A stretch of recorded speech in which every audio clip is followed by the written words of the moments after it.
What did you say? What did you say about hot dogs? What? Hot dogs. I had these all beef ones from Costco. Okay. And they're not sitting well. Oh, you had them today? Yeah, I just had them. I was really hungry this morning, so I just had them for lunch. I was going to say you had hot dogs this morning. I've had weird stuff in the morning sometimes, man. I get the cravings. I've had pasta in the morning. I've had soup in the morning. Pasta, soup, that's okay. Those are, salad. Yeah. You ever had salad for breakfast? No, we don't. I actually like salad. I like egg salad. Well, exactly. I was going to say little egg. I go egg on like green salad. I like, you know what? I ate a lot of spinach. I like spinach. Spinach is good. Yeah. You're like Popeye. Look at those guns. You got the guns out today. That's adversary. This is Bluto. That's Popeye. I could tell a dirty joke. Where's olive oil? Olive oil, baby. Yeah, you don't want to go there with that. Okay. Leave olive oil alone. All right. All right. You want to get the show going? Yeah, I'd like to, because my wife has to come back to work right away. She has to make money. I don't make any money, huh? Yeah, right. Aren't you working? You're working the Bombers game, right? You'll be there? No. I'm not tomorrow. But it's your birthday. That's right. Oh, and it's a big one. Yeah, that's where I'm going to Lake. Good for you. Just sit there at Lake with some family and friends and have some Coleys, and that's it, man. Well, yeah. from I phoned Wade and told him I'm not coming. From everybody watching right now, from Bonfire Sports, from me, happy birthday, Chris. It's a big one for you. Yeah, that's right, but it's not till tomorrow, man. I mean, that's a nice thing. Thank you, though. I appreciate that. Like we laid out on the show, last week, we record this the day before the game. So happy early birthday. But as people are watching this, happy birthday, Chris Walby. That's right. It will be a birthday there. So yeah. And yeah, I'm looking forward to it. It's going to be a fun thing. I've had some friends drop by today already to say, best wishes kind of things. And you know what? Yeah, it is. It's weird because I'm getting up on the other side now, and every time you wake up, hey, if you're on the right side of the ground, it's a good thing. And I'm, I'm a perfect example. Look, I mean, man, aside from the gray beard and those knuckles, I probably don't look a day under 64. Happy birthday, Chris. Speaking of birthdays and presents, we got a giveaway on Game Day Winnipeg this week. You got a pair of, I understand they're pretty prime tickets for the Lions-Bombers game at IG Field tonight. Yeah, they're just, you know what? The club gets us tickets. They're alumni tickets. So you'll see a lot of the alumni there, which is great. Sweet. And because of the fact that I won't be at this game, which is I'm kind of sad about, but otherwise I'm going to have some fun. So, I thought what better way to use them or utilize these tickets, but not, just give them away. Somebody that's going to watch the show and is going to love the show and now get a chance to win something. And maybe this is something we'll do on a more frequent basis. I love it. But we only got I think 5 games. I mean, and then I guess we should say it. I don't want to put the jinx on these guys. They got 4 and then the playoffs. They're going to wrap it up. I mean, there's so many. The odds are so. They would have to lose out to not host that West final on December 5th. But it'll be the first time they've clinched the West since 1972. I was blown away when I looked it up. I said, "Holy mackerel!" Because we used to win the East, but that's when we were in the East, right? Right. So 1972, first time clinched the West. So that's a pretty good thing for these guys. If you want to win these tickets, we're not going to go all the way back to the 70s, but we'll go back to the 80s. And if you're a viewer in the past, we hope you are. Thanks for joining us through this 2021 season. Chris has talked a lot about the toughest safety he ever played with. Now, Brandon Alexander is shown to be all-star caliber. I think, he's probably got my vote right now when it comes to the CFL all-star teams. He's extremely tough. He's intimidating. Alligator arms is the way you like to put it, Chris, the opposing receivers when 37 is in their vicinity. But if you remember, you will win the tickets. Who's the toughest safety Chris Walby ever played with? Yeah, so you got 16 years to go through. But the one guy will stand out, and I'm pretty sure that if you're an avid viewer or an avid fan, you'll know who this person is. So you gotta get into the comments on this YouTube video. Subscribe. You need to be eligible. You have to subscribe. Hit a like, ring the bell, do all those good things. You should always be commenting and give us that thumbs up. Helps a ton. But get in the comments with your answer. And then we'll contact you, and Chris will transfer you those tickets, and you'll be going to see Mike Riley and the Lions probably lose their 4th in a row tonight against the 9-1 Blue Bombers, who look to wrap up the West Division tonight. Let's get into it, Chris. The Bombers are heavy favorites in this game. BC is sliding, losers of 3 straight. The last time they played Winnipeg, they were 4-2. Now they're 4-5. And instead of them being a team pushing for second place potentially in the West Division, they're scrapping for a playoff spot with Saskatchewan and Calgary and maybe even Edmonton. You can't pack it up right now, but we know which direction the Elks are headed currently. So there's a lot of storylines going into this game. Andrew Harris is on the 6-game injured list. Brady Oliveira gets another start. How good was Oliveira in relief of Harris? Played just over a half of football. He was a 100-yard rusher. Yeah, you know what? He is a bull. He's a young Andrew Harris. I know they say they don't really run alike, but I think they do. Mm-hmm. I think they have the ability to break tackles, to make people miss. And he's a really north-south runner. And I think Brady's making a name for himself. As you said, he hasn't played a lot, but he's got 200-yard games under his belt already in limited time. Yeah. So he is a guy that can get the job done. Best wishes to Andrew Harris. I hope he's healthy. I hope he comes back, because I know, the kind of competitor he is. He's had kind of a tough year already, with the training camp, then the calf, and, missed a couple of games. And he was just coming into his prime again, the old Andrew Harris. And he caught that little 5-yard pass and fell into the end zone awkwardly and got hit. And that was it, as they say. So, knock on wood, hopefully he comes around, because Andrew Harris is not only a great football player, but he's a huge leader in that locker room. Yeah, big-time emotional leader, number 33 is. And it's been a calf injury in the one leg that has kind of, thrown his season a little bit off kilter, and definitely through training camp. Now it's the knee in the other leg, so 34 years old those legs are, and just 54 yards off the CFL rushing lead right now, despite missing the first few games of the season, where Oliveira got his first 100-yard rushing game of 2021 and of his professional career. Yeah. And there he is right there behind William Stanback of the Montreal Alouettes. I know Vernon Adams Jr. is hurt, and they've since traded for Trevor Harris. I was really looking forward to the number one ranked offense in the CFL in Montreal in that back-to-back against Winnipeg following the bye week. That would be November 6th and 13th, whether it's Trevor Harris or Matthew Schiltz. We'll still look towards those games. But for Andrew Harris, Chris, it's a no-brainer. He wants to be on the field, but he would trade a Grey Cup ring in a split second, or trade a rushing title for another Grey Cup ring in an absolute split second. So I think it's prudent right now. I'd like your opinion on this.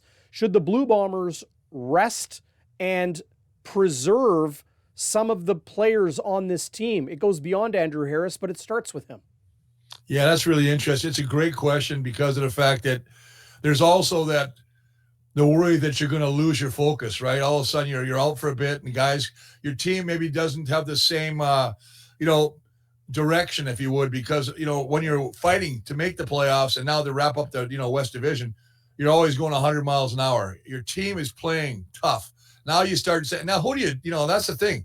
So as Coach O'Shea and Kyle Walters are going to sit down and go, okay, do we rest Willie? Do we rest Jeff Coat? Do we let Adam Bighill go? The problem with these guys, they don't want to leave the field either, because remember, a lot of these guys are also playing for their own little things, because they got bonuses in their contract for All-Star, bonuses for maybe being most outstanding player, or just being nominated by the Bombers for one of the categories, whether it be special teams or, stuff like that. So who do you sit and how do you sit them? I don't think, if I go back to my career and if they said to me, Walls, we don't want you to play this week, I don't think I'd want to take the week off, because I don't want to lose my edge. Right. I feel like I'm not in the game anymore. And anybody who's ever stood on the sideline, whether you've been injured or not in the game for whatever reason, you just don't feel like you're part of the team. And I don't care if you're getting rested. It's just not the same thing. Yeah, well, offensive line, no doubt, different than some of the other positions. It's difficult to load manage an offensive lineman because there's only one reserve on the roster. That leads us to Jamarcus Hardrick, who missed last game. It's listed as a hip injury, and he is on the roster this week. He's not on the one-game injured list anymore, but he is line on the depth chart behind Pat Neufeld at right tackle. So it looks like that starting O-line is going to remain as it was last week, but there's Hardrick, there's Jeff Gray. The Blue Bombers have an option there to see how Hardrick feels on game day. Yeah. But, you know, there's a good point. Now, see, that's the opposite of what you're just talking about, but yet it has the same vein in the fact that now obviously this is a game time decision on Jamarcus Hardrick. Mm-hmm. Now, this is a scenario where I would definitely, if he's not 100%, now that's the time of situation where I say, hey, you know what? Pat Neufeld can stay at tackle. Give yourself another week, because I'd rather have – that's the difference, right? When you're a little bit nicked up. And, I mean, most of the guys are nicked up anyway. But having said that, to get a guy of, Hardrick's talent and, just as emotional value to that offense, I would rest him. He's still going to be a sideline. He's going to obviously be a game-time decision. I'll be honest with you, just the way they put him on the depth chart, I'd be very surprised if he is playing.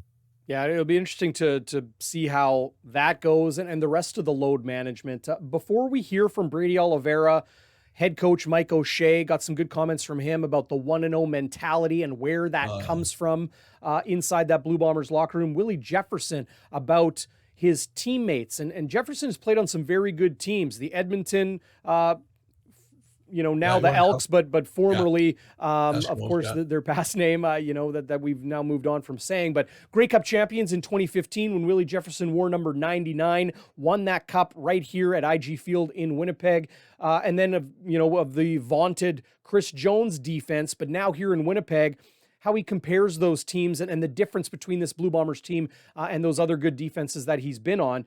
Before we get into all of those guys, Chris, when it comes to, the 21st century term is load management. The past used to be rest versus rust.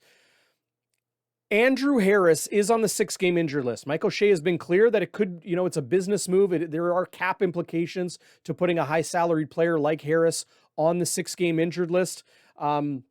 The team has signed an all-star kicker in Sergio Castillo. We'll get into that. Shaq Cooper at running back, as well as Winston Rose, who is decided to come back to the CFL after a season and a half in the National Football League. That money has to come from somewhere. So if Harris is on the 6-game injured list for this week, maybe it's not next week, maybe it is, but some relief will be there. You have depth. You have a great plan B or 1A, 1B plans with Brady Oliveira, with a talented D-line group and linebacking core, depth now added and bolstered on the back end of the defense at defensive back, receiver. We're starting to see it as well. And here's the most interesting one to me, Chris. Zach Collaros. His backup quarterback, Sean Mcguire, he might lead the league in touchdown runs this season. That's fine because he's running the wedge package in the goal line. But he doesn't have many more than a half dozen attempts passing in the CFL. Might it be smart to give Sean Mcguire a good look in this final stretch of the season? Because I think it would take hell or high water for the Blue Bombers to lose out and not lock down that West Final hosting job December 5th. Oh, Chris, I don't have your mic right now. I've lost your audio. What a bunch of shite. I'm not even. We're back. The ghosts of Bonfire Sports continue to haunt. And your audio. My computer. Okay, I'm going to edit this together so the viewers, it'll be a seamless experience. But you guys have, everybody out there, you have no idea how much my ears are burning right now. I've never heard more swear words in a 5-minute span than I just did in my entire life. Yeah, wow. I apologize to the people who didn't hear that. But you know what I'm trying to deal with. You got all the high-tech equipment there. I'm running a thing. My computer is from the Flintstone era. Wow. So, I mean, obviously it was breaking down. It would shut off and we didn't get any volume for a while. But we're back, baby. We're back. We're back. And maybe your computer should, practice some load management and ensure it's good for the long haul. If the Bombers presumably will win one of their next final 4 games of the season. So we'll presume they're in the West Final December 5th, very likely to be here in Winnipeg. Whether they're in the Grey Cup, we need Chris Walby and his technology in order, working order, for a Grey Cup run for this Blue Bombers team. But Chris, when it comes to the players on the field and picking up where we left off, what's your take on ensuring the guys are where they need to be, but then also balancing having to take some of your main contributors out when players want to play, they want to be on the field? Yeah, I don't know if you can do that. I mean, I never liked that. I didn't like when guys got taken out. I think we lost some of the drive. I think we lost some of the, you know what, probably what the biggest thing is, the chemistry. Mm-hmm. You learn to play together. Now, having said that, is this one of those scenarios when you got a guy like Winston Rose coming back now? Yep. Where does he fit? Because this is an all-star. He led the league in the interceptions 2019. He played some time with Cincinnati. I mean, do you mess with this? They got such good chemistry in that backfield right now. You know, the Jordan Younger, the head coach or the DB coach, has done such a great job with these guys. I mean, does he take Nick Taylor out? Do you take, Dietrich Nichols out, who blocked the punt? He's got 3 interceptions. I mean, this is DeAndre Alfred's having an all-star season. He could win Rookie of the Year. And that's the thing. See, now he doesn't want to come in because he might have that, right? And the other thing is, but it also gives Coach O'Shea an opportunity to say, let's see Winston play again. Right. He's back in a lot. And then you got, you're thinking about all these other guys. And you mentioned a guy that I thought was very interesting. Obviously, with Andrew Hurt, and now they got Brady Oliveira. Maybe we'll see a little Johnny Augustine. Mm-hmm. They pick up Shaq Cooper. Yep. Shaq Cooper, who was the leading rusher for the BC Lions. Yeah. Now, they don't run the football much, but they don't carry the ball at all. I mean, he's only like 20 yards ahead of Michael Riley rushing. So, but he is a legitimate starting. He's a legitimate starting caliber tailback. He's an American. Well, listen, when I watched him play for Edmonton, he was a darter. He's got some speed, man. He's really a nice runner. So he runs with power too, like delivers the blow. Yeah. Yeah. Well, to me, it's just the rich got richer, right? And we haven't even touched on the other guy. And you talked about that. No, and the last thing we just talked about salary, cap implications, putting Andrew on the 6, which doesn't work toward the cap. But having said that, you've got 5 kickers on your cap. 5 kickers. Yeah. And I've been on teams where you have 5 quarterbacks, but 5 kickers. You remember? So I guarantee there's some change coming there, brother. You're going to have to listen, you can't keep all 5. I know you want to love them all and you want to, just protect these guys. You can't keep 5. Remember when training camp began and it was one guy, a rookie Canadian, Mark Leggio. He's been healthy and on this team and punting throughout this all. Yeah. But you got Tyler Crapina, who's on the 6-game injured list with a hamstring. Ali Mortada will kick against the BC Lions tonight.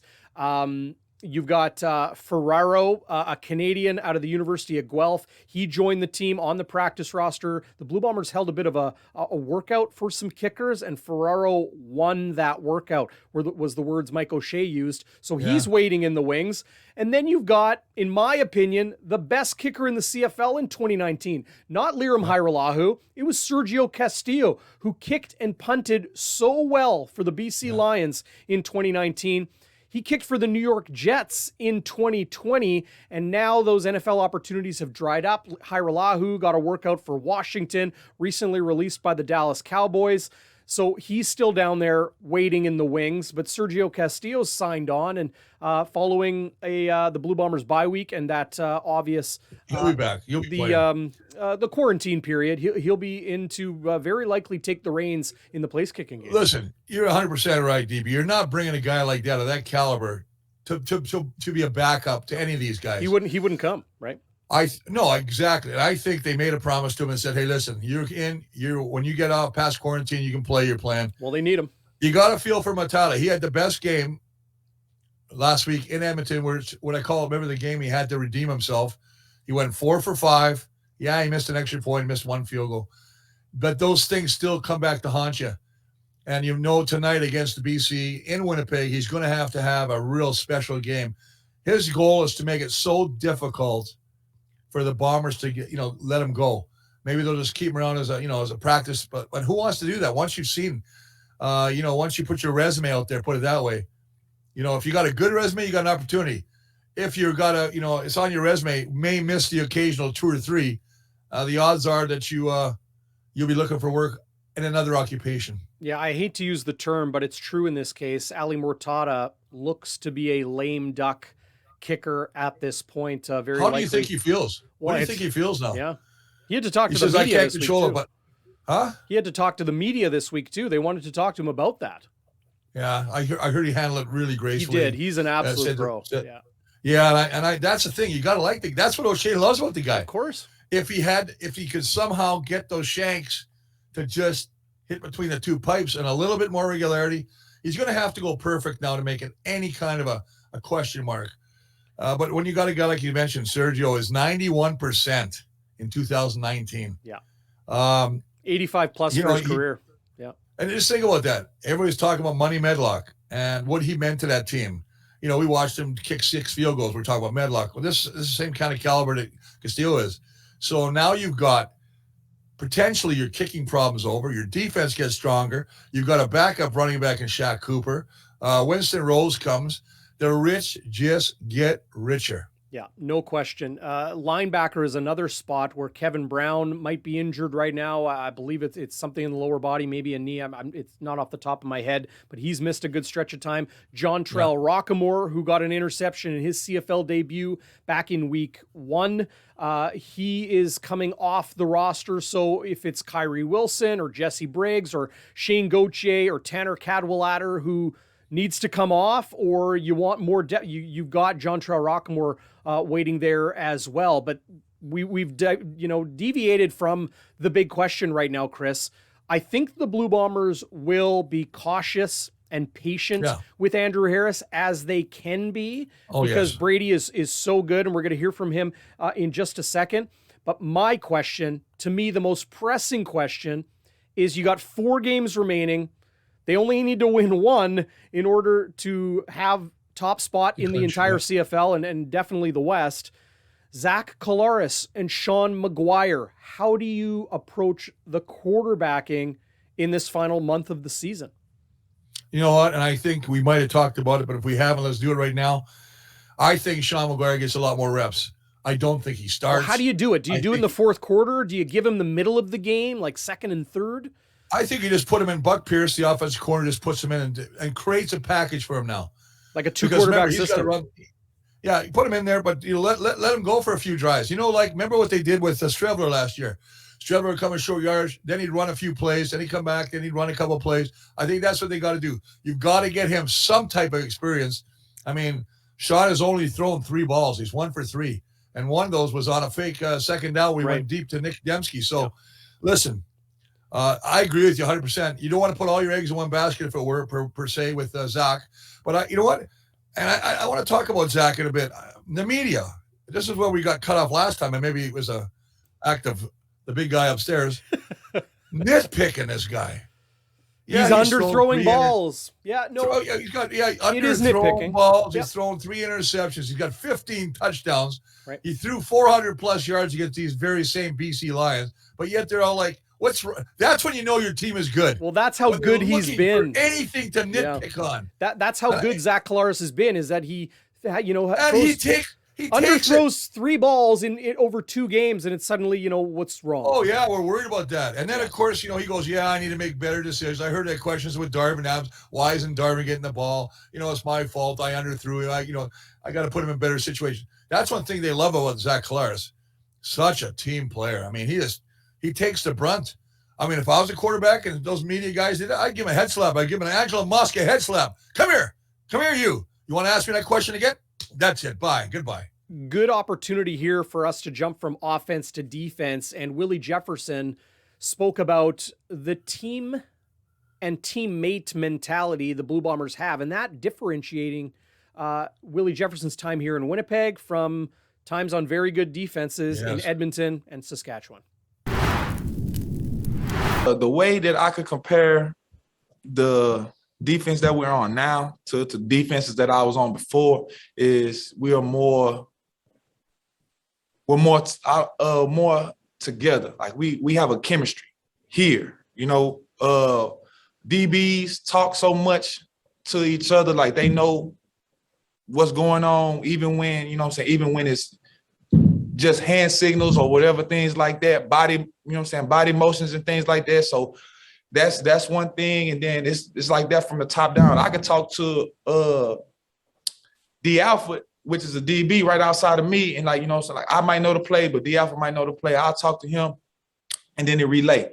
Or, you know what I'm saying, vice versa. And I can talk to Jackson on the other side of the field, or I could talk to, you know, Biggs right behind me, and it just relays. So I figure the teammates that I have now aren't, I don't want to say they're better than the teammates that I had before, but the teammates that I have now, we're more together. We talk more, communicate better, and we understand each other's game. And the way that we play defense, we play it as one. We don't play it as 12 individuals. We play it as one whole defense. And we all want to get to the ball. We all want to make plays, and we all want to make Coach Rich smile in the press box. So, you know, when we come in from like halftime or after the game and see Coach Rich and he told us we had a good game and stuff like that, that makes everybody on the defense feel good. And that's one of the things that we look forward to. That's why we play as hard as we do.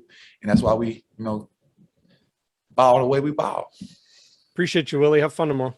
Appreciate it.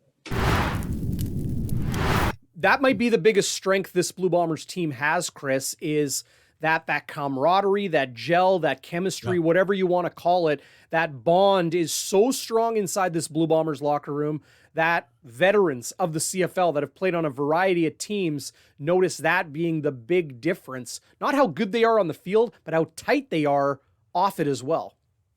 And that's a huge thing. And all the years I played, and I hate about reminiscing with my stuff, but the guys that would get together after, and we hung. The O-line always hung. We had a bunch of guys, running backs, the quarterbacks would hang, whether it be Dunnigan, Tom Clemens, Johnny Huffnagel.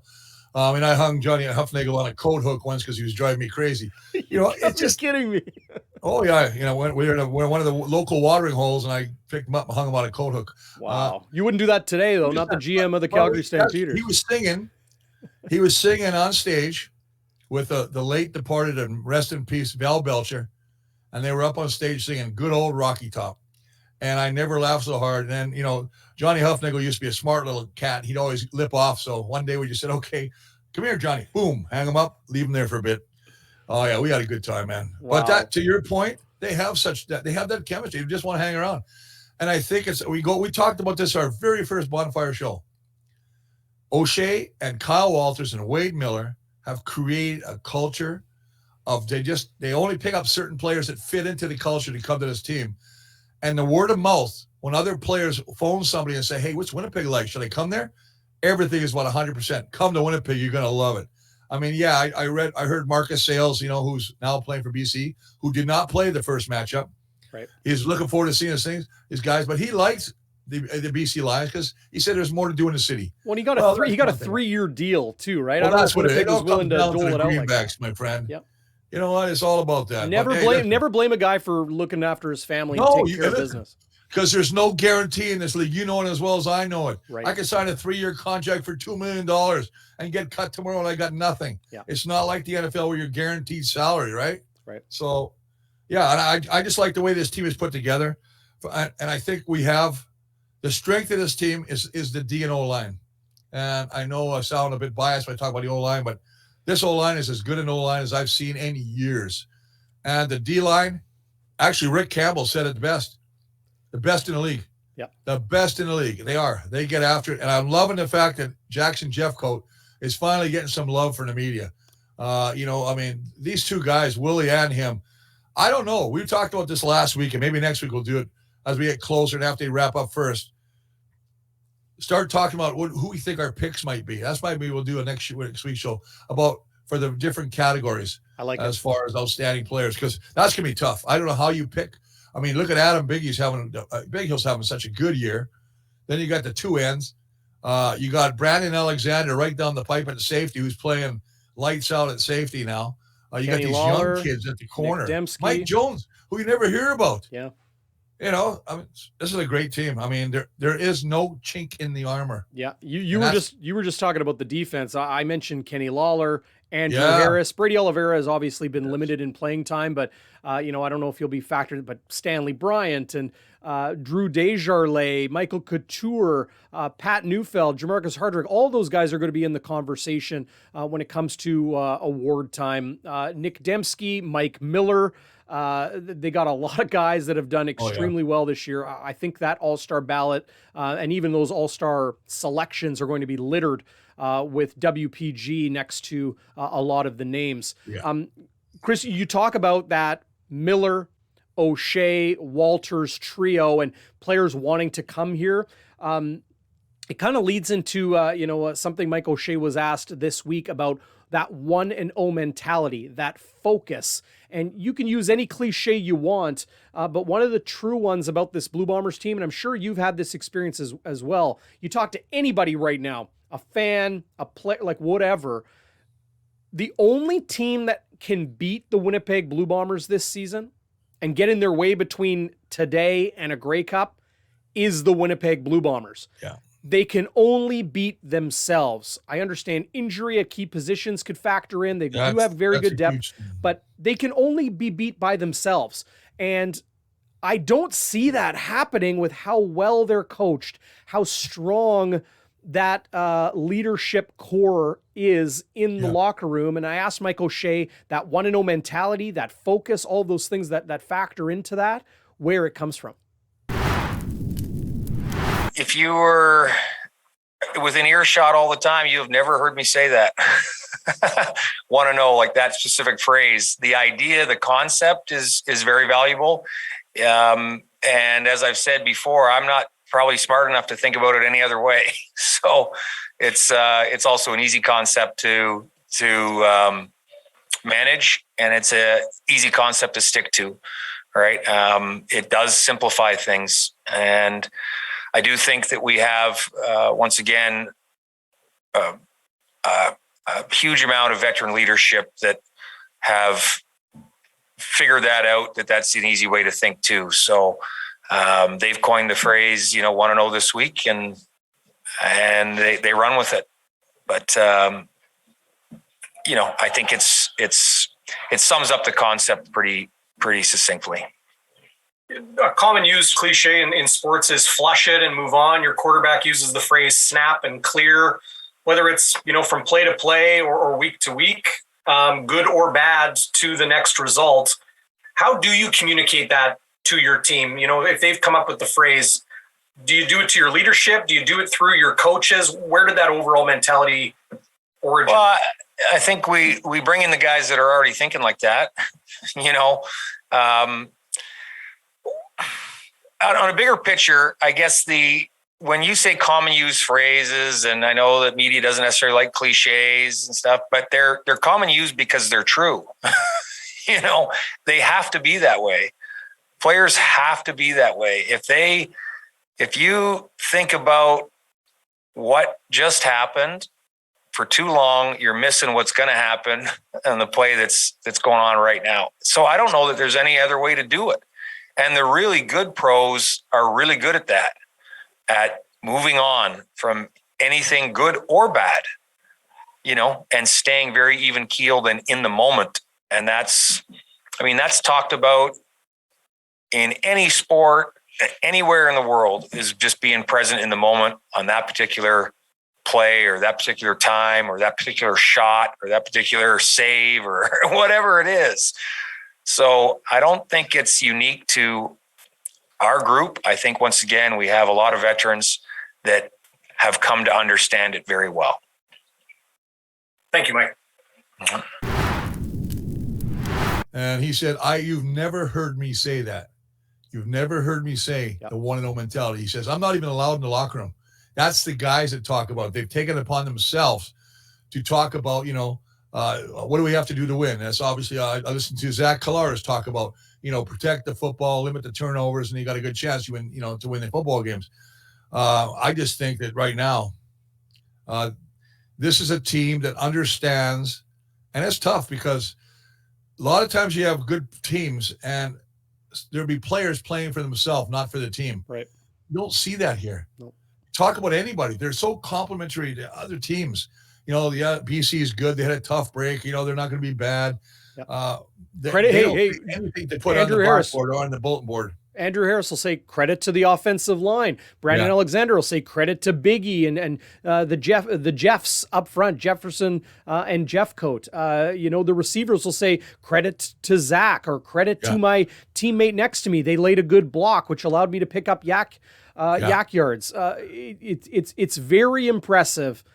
The play on the field, it's even more impressive, Chris, of just that mentality and that culture that is really starting to shine from all corners right now inside that Blue Bombers organization. If you're any other team in the CFL, you're the Toronto Argonauts, you're the Montreal Alouettes, you're a surging Calgary Stampeders team, looking forward to seeing them. I can see over my shoulder here. Stamps in Saskatchewan this week will be a heck of a lot of fun to watch. If you're either of those teams, you look at the Winnipeg Blue Bombers, like you talk about a daunting task and a tall mountain to climb. That playoff game on December 5th, wherever it is, likely here in Winnipeg, it's going to be really tough, really tough. And the weather will be, think about it, Winnipeg, December 5th. And we've been blessed with such good weather leading up. Obviously we're almost in November here. And to have the temperature, I see next week even is plus 13 and plus 11 again. You can't beat that kind of thing. But for a fact, dollar to donut, that come December 5th, it's going to be cold. No question. And it's probably going to turn in a second too, right? It does. It's just bang. And I tell you what, I played on that field where we had way back when there, DB, we had so much ice, we tried to cover it. And then we didn't, when he pulled it off, the ice was, the field was frozen. We played on an 85-yard field. I think it might be the only time we've ever played. We played Edmonton, and they were the Eskimos back then, and Brett the Toaster Williams. If you watch the film, it's the most hilarious thing you ever seen. Everybody's sliding around. I'm blocking Toaster. We aren't moving off the line of scrimmage. He says, "What do you got?" I said, "Staples." "You?" "Screws." Our shoes were loaded with all our own stuff, but everyone around us was all sliding around. We were just stuck in the middle of the picture. Well, another story for the campfire. No doubt. And, I asked Willie Jefferson about that, all these Florida and Texas guys, these warm weather football players.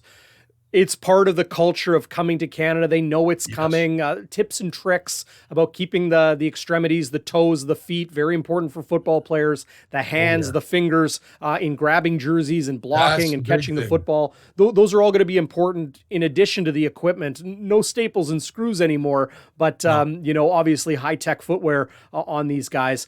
But if it is Brady Oliveira carrying the rock on those cold weather games the rest of the way here, or before Andrew Harris gets healthy, Oliveira played at the University of North Dakota. They played in a dome. They practiced at an indoor facility, but he's a born and bred Winnipegger. He talked about playing on the fields as a member of the Oak Park Raiders, as a member of minor football and Pop Warner level here in the city, and also those high school championship games. In this same building at IG Field, Brady Oliveira played in those games and, won championships on that field. He knows what it's in for. He's going to be just as effective as anybody else on those fields. Those are going to factor in as well. Let's hear a little bit from Brady Oliveira, the man who will start at running back tonight. You and I spoke, quite at length during training camp about your hunger level going into this year, following, 2019 and everything that encapsulated. Sometimes a morsel or a couple bites can make someone even more hungry. Where's your gauge on that hunger level now? I think, the sky's the limit for me. I've gone out there and showed what I can do. I think I pass protect it. Running backs, get asked to, obviously block in this league, not just run the ball. And I think I've gone out there and showed a great job of me, stepping up in the pocket and blocking for Zach and catching the ball at the backfield and then obviously running the ball. So I think I've shown that I can do all three things really well. So the fact that I can get more opportunities to go out there and just to solidify that and go out there and really, play my brand of football and show, the world what I can do. And not even just that, but just the fact that, my teammates are, just leaning on me and trusting me to carry the workload really means a lot to me. So I don't want to let them down. Is part of that being more of a contributor? 2019 was tough. You barely stepped on the field before that injury happened. But there you have, a championship ring tucked away at home. Would it mean that much more now that you got a couple 100-yard rushing games in this league and then that you're contributing to wins? 100%, man. I definitely, thought that way in 19, with us winning the Grey Cup.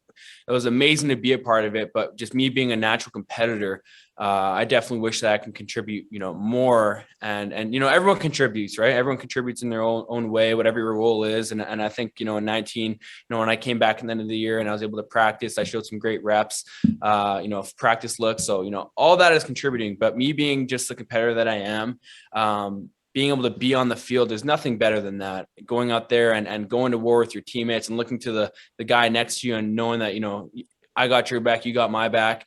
So the fact that I'm able to do that now this year, it would definitely, be a lot sweeter than 19.